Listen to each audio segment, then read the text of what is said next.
Hello people, in today's module we are going to learn about Google Ads, formerly known as Google AdWords. Google Ads is a very popular tool and which is used by many marketers to promote their business, to promote their brands. So if you want to promote your business on Google's network, you will use Google Ads. But before we deep dive into Google Ads, we need to understand how exactly the paid marketing works. Why do I see a particular advertisement? Who decides which advertisements to show? Why am I seeing irrelevant advertisements sometimes? Who is gaining out of these advertisements? Who decides how much someone will pay for these advertisements? So basically, in order to deep dive into Google Ads, we are going to start with a system which is called as the online ecosystem. So this online ecosystem will help us understand the concept of paid marketing in a better manner, in a detailed manner. The online ecosystem mainly consists of three main parts or three main components. You can call them three pillars. The first pillar is the advertiser. The second pillar is called as the publisher. The third one is called as the ad network. So let us understand who these pillars are and what exactly do they want.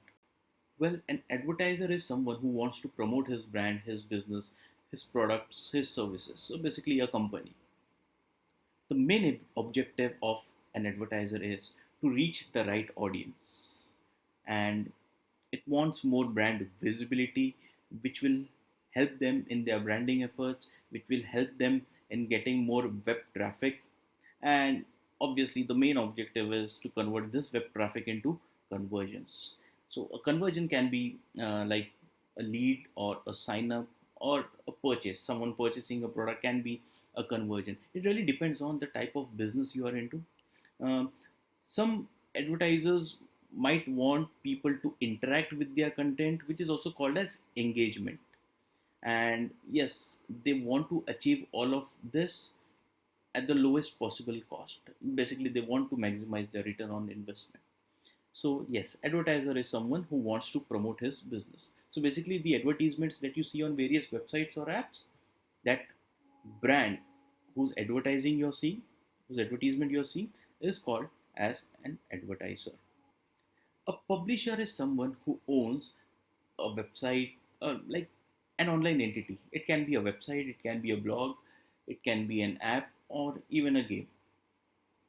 So someone who owns an online entity like these is called as a publisher.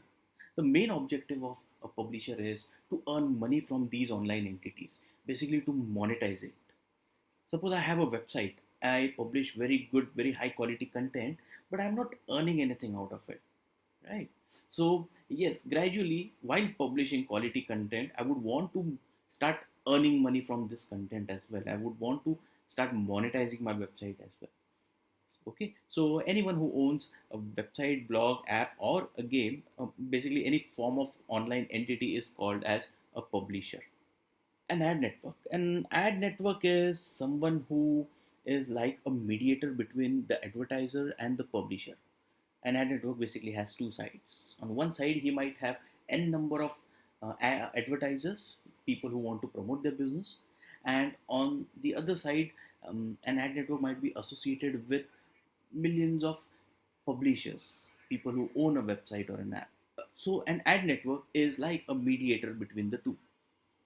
An ad network is someone, yes, who is partnered with thousands of advertisers and millions of publishers.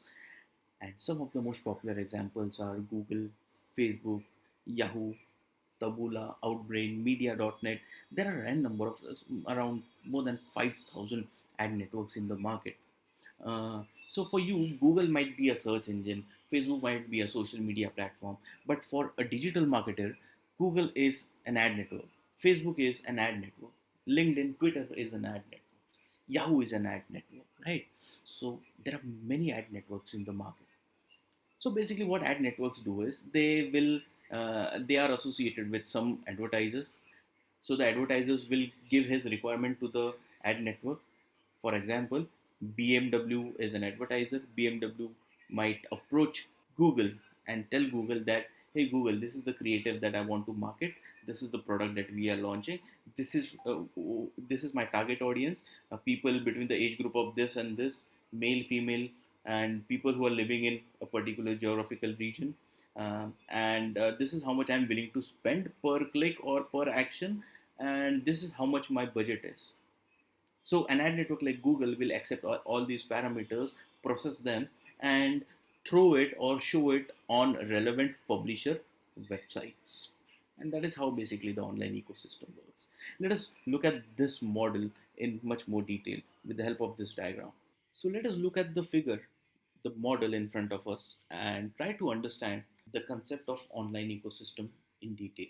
The extreme left hand side, you will find advertisers, n number of advertisers. They are also the marketers. Basically, they are the big brands or businesses who want to promote their business, who want to promote their products and services. On the extreme right hand side, you will find online entities like websites, blogs, or even apps. So basically, you will find publisher one, publisher two. You have n number of publishers on the extreme right hand side. In between the advertiser and the publisher, you will find what is something called as ad network, like Google, Facebook, Outbrain, Yahoo, etc. So there are more than 5,000 ad networks in the market. So the advertisers will use a platform which is called as a demand side platform to promote their business. What exactly they are demanding? So here the advertisers are demanding traffic, to be more precise, relevant traffic to their website. On the other hand, the publishers use a platform which is called as a supply side platform. Why is it called supply side? So basically, when an advertiser's advertisement is displayed on any publisher website or an app, and when you click on that advertisement, what happens? You land on advertiser's website. So in a way, the advertiser is demanding traffic and the publisher is supplying that web traffic to the advertiser. Hence, the right hand side is called as the supply side. So the publishers will use a certain tool which is called as a supply side platform. Yes. So mainly the advertiser's objective is to promote his brand via advertisements. The publisher's objective is to show these advertisements in order to earn some money, in order to monetize their online entity. If the ad network which is involved is Google, again I'll repeat, if the ad network is Google, then the advertisers will use a certain tool, a certain demand side platform which is called as Google Ads, which was formerly known as Google AdWords. On the other hand, Google tells the publishers that, hey, you have a website, you have an app, do you want to monetize it? Do you want to earn money? So the publishers say, yes, we want to earn money, we want to monetize our content. So Google says, then if you want to earn money from me, you need to use my tool, which is Google AdSense.